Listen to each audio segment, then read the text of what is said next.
สบายดีท่านผู้ชมทุกท่านมาพบกับข้าพเจ้า BF Farm ซึ่งช่องของพวกเขามีจุดประสงค์สร้างขึ้นมาก็เพื่อเป็นบ่อนแลกเปลี่ยนบทเรียนเกี่ยวกับการเลี้ยงสัตว์ขายเป็นสินค้าและการปลูกพืชอาหารสัตว์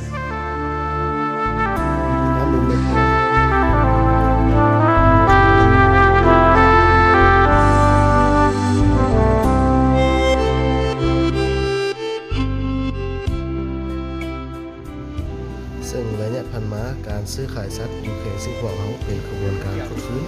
โดยเฉพาะเรื่องสัตว์ที่นำมาจากหลายเมืองหลายแก๊งซึ่งมาเต้าโฮมอยู่แห่งนี้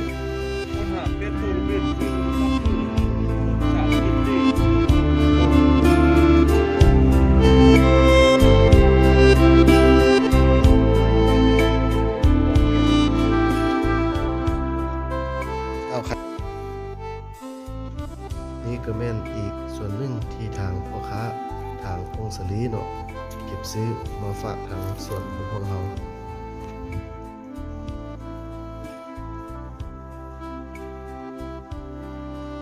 คลิปวิดีโอนี้อาจเป็นสิ่งบันดาลใจให้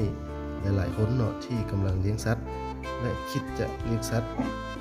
เพราะตลาดสัตว์ในทุกวันนี้มีความต้องการสูงหลายในคลิปต่อไปจะพาท่านไปเรียนรู้เกี่ยวกับการปลูกพืชอาหารสัตว์